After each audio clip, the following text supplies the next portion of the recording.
శ్రీమాత్రే నమః. ఈరోజు మనం కొత్త ఒక విషయాన్ని మనం తెలుసుకోవద్దు. అంటే ఇది వరకు కూడా తెలిసి ఉండొచ్చు, మనం గ్రంథాల్లోనూ అన్నిట్లోనూ తెలుసుకుంటాం. కానీ ఈ యొక్క యూట్యూబ్ ద్వారా ఇది మీకు చాలా ఉపయోగపడే ప్రతి ఒక్కరికి కూడా జీవితంలో తెలుసుకోవాల్సిన ఉపయోగపడే ఒక అద్భుతమైనటువంటి సబ్జెక్ట్ అండి. ఈ నవగ్రహాలకి మనం చేస్తాం కదా, ఆదిత్యాయ సోమాయ మంగళాయ బుధాయ చ గురు శుక్ర శనిభ్యశ్చ రాహవే కేతవే. ఈ 9 గ్రహాలు ఉన్నాయి కదా. ఈ 9 గ్రహాలు ఎవరు, వాళ్ళ తల్లిదండ్రులు ఎవరు, వాళ్ళ నక్షత్రాలు ఏంటి, వాళ్ళ యొక్క రాశి ఏంటి, వాళ్ళ వర్ణం ఏంటి, వాళ్ళ వాహనం ఏంటి, వాళ్ళకి ఇచ్చే నైవేద్యం ఏంటి, వారికి అధిపతిగా ఉన్నటువంటి నక్షత్రాలు ఏంటి, వాటి గురించి మనము ఇప్పుడు తెలుసుకోబోతున్నాం. ఇప్పుడు ఆదిత్యుడు, సూర్యుడు, గ్రహాల్లోని మొదటివాడు సూర్యుడిగా చెప్పచ్చు. ఇతను కశ్యపుని యొక్క కుమారుడు సూర్యుడు, భార్య అదితి, అందుకే ఆదిత్యుడు అని పిలుస్తుంటారనమాట. సప్తాశ్వాలతో ఉన్న రథం అతని యొక్క వాహనం.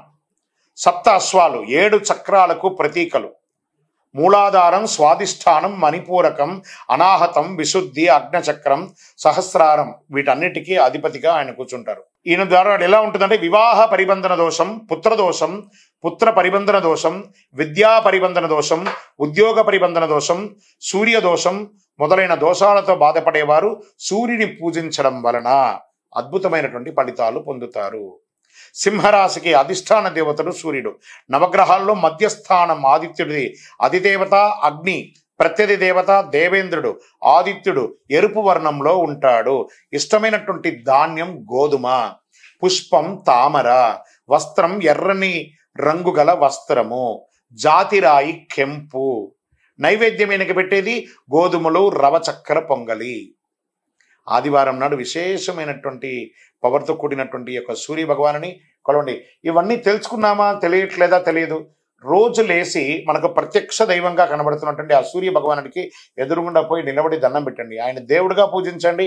ఇంకా మీకు సైన్స్ పరంగా చెప్తున్నాను, మీకు డి విటమిన్ లేదా శరీరంలో ఏ లోపం ఉన్నా ఆ సూర్య రశ్మి తగలడం వల్ల, అది కూడా ఎప్పుడు బాలార్క ఉదయించే సూర్యుడు మన శరీరంలో తగిలితే మన శరీరంలో ఉన్నటువంటి వ్యర్థాలన్నీ తొలగి చెమట రూపంలో బయటకు వచ్చి ఆరోగ్యవంతులుగా ఉంటారట. చంద్రుడు చాలా అందమైనటువంటి వాడు. మనం అందరూ కూడా చందమామ అనుకుంటాం, చూసారా? అలా దాన్ని మనం అందరం కూడా చెప్తుంటాం, చాలా అందంగా ఉంటాడని వర్ణిస్తుంటారు కదా. వర్ణల కంటే మిన్నగా చంద్రుడు చాలా అందమైన వాడు. 10 తెల్లటి గుర్రాలతో ఉన్న రథాన్ని అధిరోహిస్తాడు. నిషాధిపతి, రాత్రికి రాజు. నిషం అంటే రాత్రి కదా, అలా. శుపరక, రాత్రిని కాంతివంతం చేసేవాడు అని పేరు కూడా అతని కలదు. 27 నక్షత్రాలను సూచించినట్టు 27 మంది భార్యను కలిగి ఉన్నాడు. తండ్రి సోమ, తల్లి తారక. అనారోగ్యంతో బాధపడుతూ ఉన్న తల్లి చర్మ వ్యాధులు మొదలైన సమస్య కలవారు చంద్రుని పూజించడం వలన సంపూర్ణ ఫలితం పొందుతారు. డెర్మటాలజిస్ట్ ఉంటుంది కదా, ఇలాంటి చర్మ వ్యాధులు, ఎన్నో రకాలైనటువంటి చర్మ వ్యాధులు కంటే కూడా చంద్రుడు అద్భుతమైనటువంటి హీలర్. ఆ మంచి వెన్నెలలో ఒక 10 నిమిషాలు నిలబడండి. మళ్ళీ అక్కడ కూడా ఫోన్ పెట్టుకోకూడదు. ఆయన చంద్రుడు ఇయ్యాలన్నా కూడా ఆ రేడియేషన్ మిమ్మల్ని ఆపేస్తుంది ఆ ఫోన్ ద్వారా. అలా చూసుకోండి. అనారోగ్యంతో బాడుతున్న తల్లి, చర్మ వ్యాధులు మొదలైన సమస్యలు కలవారు అద్భుతమైనటువంటి ఉంటుంది. కర్కాటక రాశికి అధిపతి చంద్రుడు. తూర్పు దక్షిణ అభిముఖుడై ఉంటాడు. అధిదేవత నీరు, ప్రత్యధి దేవత గౌరీ. వర్ణం తెలుపు, ధాన్యం బియ్యం వడ్లు, పుష్పం తెల్లని తామర, వస్త్రం తెల్లని వస్త్రం, జాతిరత్నం ముత్యం. నైవేద్యం స్వామివారికి పెరుగు అన్నం, పాల అన్నం. చాలా విశేషం అన్నమాట. ఎవరెవరికి ఆరోగ్యం కావాలో వాళ్ళందరూ కూడా చంద్రుడిని దర్శనం చేసుకోండి. ఎంత అద్భుతం కదా. అంగారకుడు, మంగళ అని అంటారు. అంగారకుడు ఎర్రని వర్ణం కలవాడు. ఇతను భూదేవి కుమారుడు. మేష వృశ్చిక రాశులకు అధిపతి. దక్షిణాభిముఖుడు. రుచక మహాపురుష యోగ విద్యను బోధిస్తాడు. తమో గుణవంతుడు. భార్య పిల్లలు అన్నదమ్ముల వల్ల సమస్య ఉండేవారు. స్నేహితులతో శత్రుత్వం, సంపద కోల్పోయిన వారు మంగళదేవుని అంగారకుని పూజించడం వలన సత్ఫలితాలను పొందుతారు. పుత్రులు లేకుండా వివాహం ఆటంకం ఉన్న వాళ్ళు, పుత్ర సంతానం లేని వాళ్ళు కూడా ఈ స్వామివారిని ప్రార్థిస్తే తప్పకుండా నెరవేరుతుంది. ఈయనకు అధిదేవత భూదేవి. ప్రత్యధి దేవత క్షేత్రపాలకుడు. వర్ణం ఎరుపు, ధాన్యం కందులు, పుష్పం సంపంగి మరియు తామర, వస్త్రం ఎరుపు రంగు వస్త్రము, జాతిరత్నం ఎర్రని పగడం, నైవేద్యం కందిపప్పుతో కూడిన అన్నం. ఇవన్నీ పెట్టండి. ఆ యొక్క అంగారకుని యొక్క అనుగ్రహం పొందండి. అంగారక గ్రహం యొక్క పరిపూర్ణ అనుగ్రహం మీకు వచ్చింది అని అంటే విజయమే మీకు. ఇక బుధ గ్రహం తారాచంద్రుల పుత్రుడు బుధుడు, రజోగుణవంతుడు, పుత్రదోషం, మంద విద్య, చంచలమైనటువంటి మనసు కలవారు బుధుని పూజ చేయడం వల్ల ఉపసంహరణం పొందుతారు. తెలివితేటలు, వృద్ధి, సంగీతం, జ్యోతిష్యం, గణితం, వైద్యం వంటి వాటిలో రాణించాలనుకున్న వాళ్ళు బుధుని యొక్క అనుగ్రహం పొందక తప్పదు. మిథున మరియు కన్యా రాశికి అధిపతి బుధుడు తూర్పు ఉత్తరముఖుడై ఉంటాడు. అధిదేవత విష్ణు, ప్రత్యధిదేవత నారాయణుడు. వర్ణం చిగురాకు పచ్చ, వాహనం సింహం, ధాన్యం పచ్చ పెసళ్ళు, వస్త్రం పచ్చని రంగు వస్త్రములు, జాతిరత్నం పచ్చ. నైవేద్యం పెసళ్లతో కూడిన అన్నం బుధుడికి పెట్టండి. మీ వ్యాపార అభివృద్ధికి కూడా ఈ బుధుడు చాలా విశేషం. గురు భగవానుడు బృహస్పతి, గురు చూసిన కోటి లాభం అంటారు. ఎంత అద్భుతం చూస్తారా, గురు చూసిన కోటి లాభం. అలాంటి గురు భగవానుడు ఎలాంటి వాడు, బృహస్పతి అని కూడా అంటారు ఆ గురువుని. దేవతలకి దానములకి గురువు అయిన శుక్రాచార్యుడికి గురువు ఇతను. సత్వగుణ సంపన్నుడు, పసుపు పచ్చ బంగారు వర్ణంలో ఉంటాడు. పేరు ప్రఖ్యాతలు, సంపద, తోడబుట్టిన వారి క్షేమం కొరకు, విద్య అభ్యసించడానికి కొరకు గురువుని పూజించాలి. ధనుర్రాశి మీనరాశికి అధిపతి ఉత్తరముఖుడై ఉంటాడు. అధిదేవత ఈయనకి బ్రహ్మ, ప్రత్యధి దేవత ఇంద్రుడు.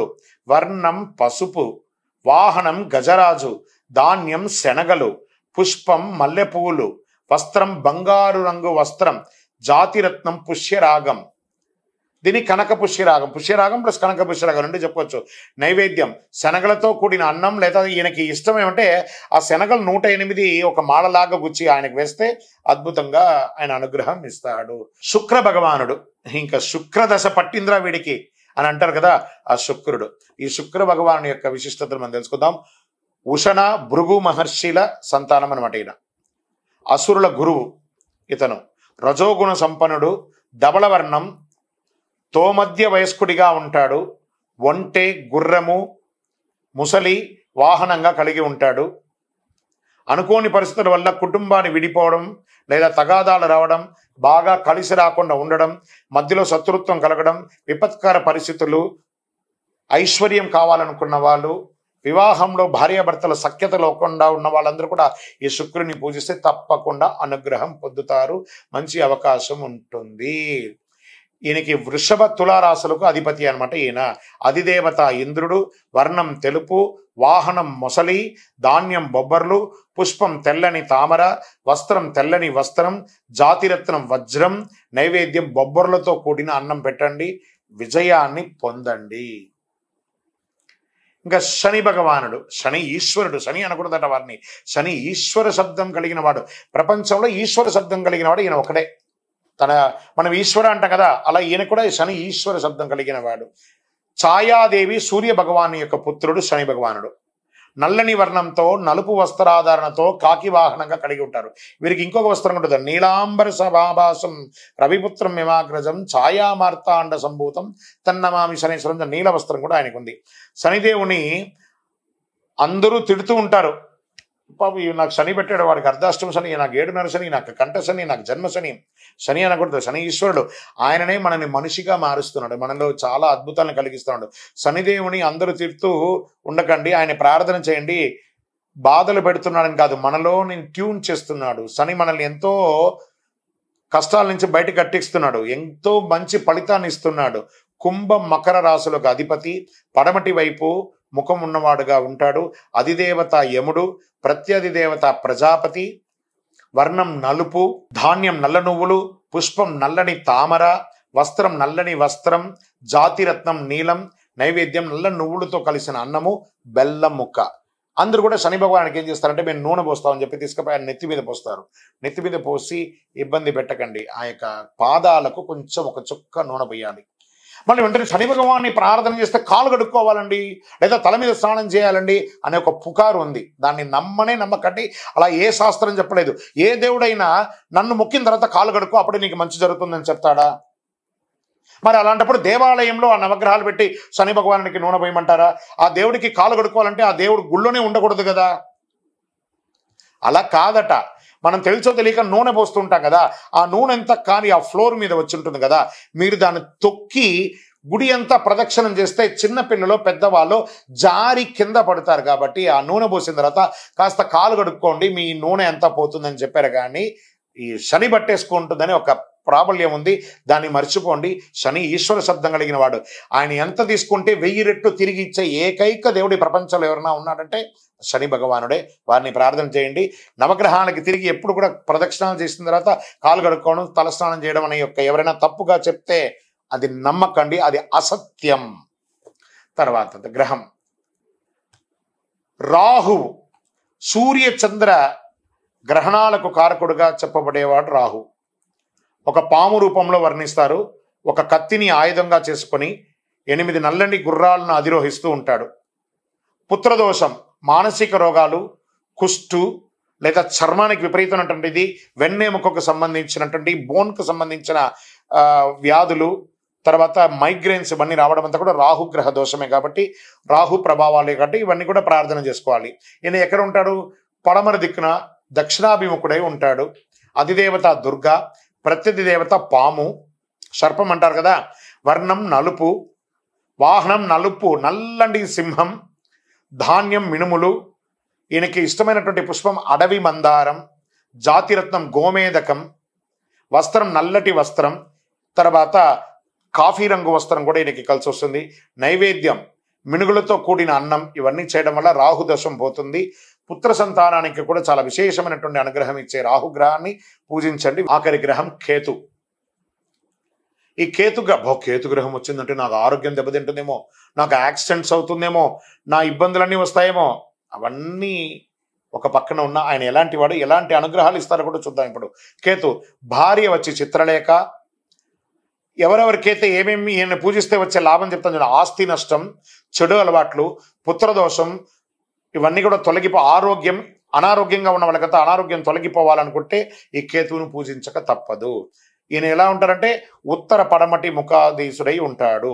అధిదేవత చిత్రగుప్తుడు, ప్రత్యధి దేవత బ్రహ్మ, వర్ణం ఎరుపు మరియు ఒక రకమైనటువంటి గ్రే అంటారు చూసారా, సిమెంట్ కలర్ అది. వాహనం గద్ద, ధాన్యం ఉలవలు, పుష్పం ఎర్రని కలువ పూలు, వస్త్రం రంగురంగులకి వస్త్రం, అన్ని రకాల ఆయన అనేక వస్త్రాలు ధరిస్తారు. జాతిరత్నం వైడూర్యం. ఆ వైడూర్యం ఇలా పెట్టుకుంటే ఆ క్యాట్ ఐ అంటారు చూసారా, ఇలా కదులుతూ ఉంటుంది. ఈ నవరత్నాల్లో ఆఖరిలో ఉన్నటువంటిదే వైడూర్యం అనమాట.